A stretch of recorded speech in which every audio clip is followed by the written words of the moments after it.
Skull Island.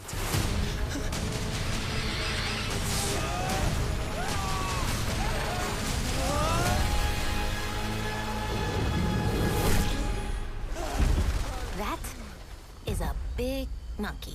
Hey everyone, Rascal here. And Mama, welcome to our channel, Paws On Animation and Paws On Netflix. Today we're covering the animated series Skull Island. Yes, this series is based off the Kong Skull Island movie, and it does a bit of remaining with the story. Now, this time it shows a group of castaways being stranded on Skull Island and trying to get out without getting eaten by literally everything on it. Right? It's another version of Jurassic World Camp Cretaceous. Yes, definitely. And before we start, be sure to like, subscribe, click notification updates on future podcasts, and we'll pause videos. Absolutely.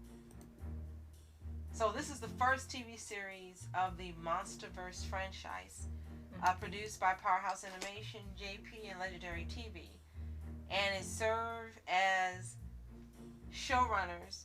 And it's got a voice cast. We know Mae Whitman and Benjamin Bratt, but also Nicholas Cantu, Darren Barnett, and Betty Gilpin. And they've been in some other shows too, mostly probably for Netflix, as we've seen them give multiple recurring roles in different Netflix series. And this one actually came out not too long ago. It was meant to be something for the summer and something in between the MonsterVerse movies, like a while you wait type thing. And the trailer looked pretty cool, and I really wanted to see it, so we set a reminder and we watched it. First episode, really weren't sure. It was just all set up, so you had to like keep going for it to actually get started. And mostly, this thing now we knew it was coming from Netflix. Khan doesn't come in till over halfway in the story, and he knew it was gonna come because this is Netflix. Oh, we're gonna advertise like he's all throughout, but we're gonna wait till near the end to actually show you what you want to see. Right. So we weren't even like disappointed. Like, okay, it's gonna be a while. That's true. Absolutely, because as you said, this is kind of what they do. Yeah. So it's okay.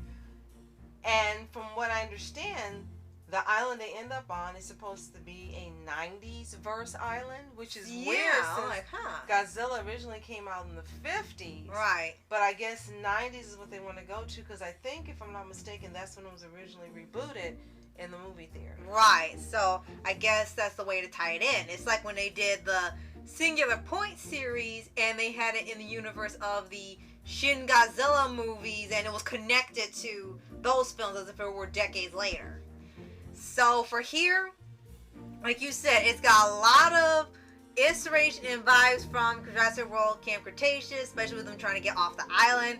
And I'm going to consider this a running gag in this show, is that no matter where they go or what they do, if they sit for at least 5 seconds, something comes out and tries to eat them, and they're constantly running, and they're constantly running. And we're not exaggerating.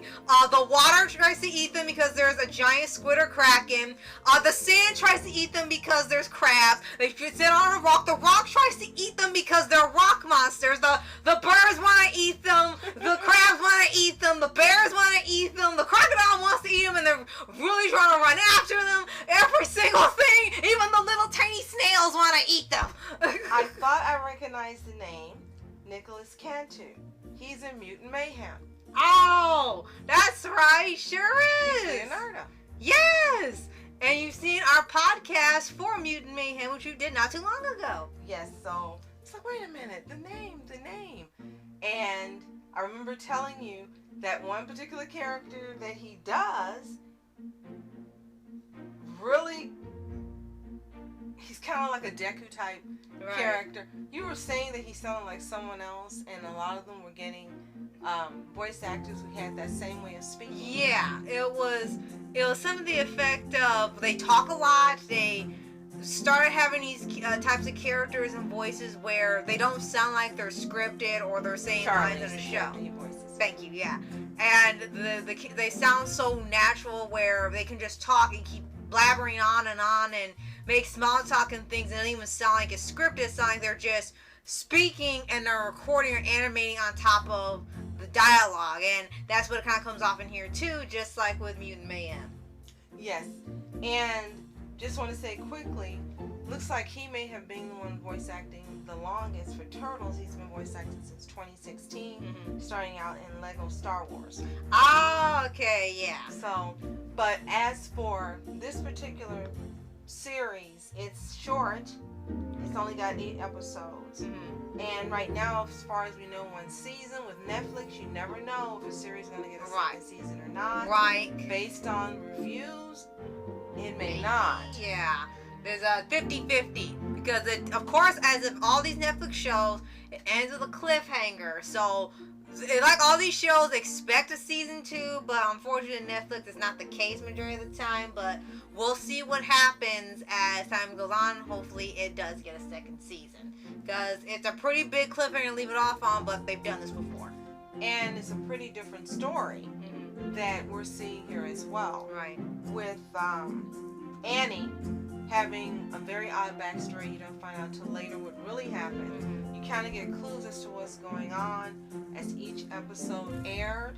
And then you got to know more of her true nature and character probably by episode 4. Right. And it wasn't until episode 7 you found out what really happened with her. Right. Of course, Mike likes her right off the bat. Right. And Mike and Charlie end up being friends because, of course, there's some type of, we're going to spoil it all for you, but some type of event that happens that has them end up being friends. Right. And Netflix does it a lot in the series and the movies that it has, kind of forcing people together due to a turn of events to end up being friends or besties. And you see it coming now. You're not surprised anymore. But in the beginning, they do this a lot. Right. But they tend to. And you find out more about the island, how it got to be how it is, how they end up on the island. Yes, there's a lot we don't want to spoil for you because basically if we tell you all of that, you just as well may not go and watch Right, the you just read the series. description and be done. This is one of those type of series where you watch it, you get a story. But it's not really something you're excited to get a season 2 for. If you get it, okay, you'll watch it. But if you don't, that's okay too. And that's not saying that it's bad because it isn't. But it's not something that sticks out and makes you hope for and want for more. Right. You watch it and go, okay, that was pretty good. And then you move on. And if it never gets to season 2, you're okay. Right. And it's no fault of the voice actors or the writers even. It's just kind of the way that it's being presented. Now that being said, Rotten Tomatoes, whom we don't give any credence to, gives an approval rating of 82% and a score of 7 out of 10. Rotten Tomatoes used to be the place to go, not anymore. Metacritic scored it low, 51 out of 100, saying it's average. And then Samantha Nelson of IGN gave it a 5 out of 10, stating and quoting, Skull Island tries to fuse Kong Skull Island with Johnny Quest. Right. But dull performances, weak writing, and retreads of fights from the film blunt the pulpy action. And that is true. Because there were some points in the show where the animation, as we found out, is anime influence. Yes. But they don't take advantage of it. It's like they didn't want to have it be really fluid and have to do a lot of frames and a lot of work.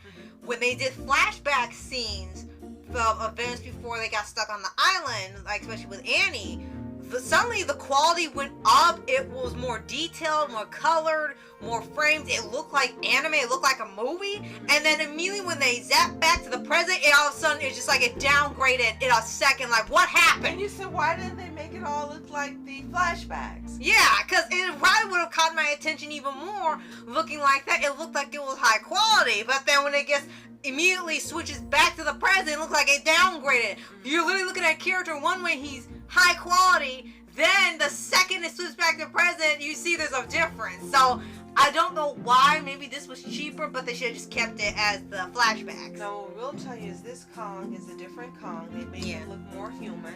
Yeah, and it's in a little here, distracting. Instead of just taking a woman and being enamored with her it's like he has a relationship with this human woman on the island. We kid you not. Yeah. And it's really weird when you're watching it, and you can tell it's not just a pet and it's human. It's really bizarre how they chose to go this route with this Kong and this Islander. Yes. But yeah. that's what they did. I And guess you it have was to watch it to really get what we're saying. Yeah. And it kind of, for me, took away some credits for this particular series because it was not only odd, but it was also short-lived. And it's kind of like you threw this in here kind of to let us know why Kong is open to helping them toward the end of the series. And it's like, but it doesn't work. If you're going to have this be an element, it should have lasted longer.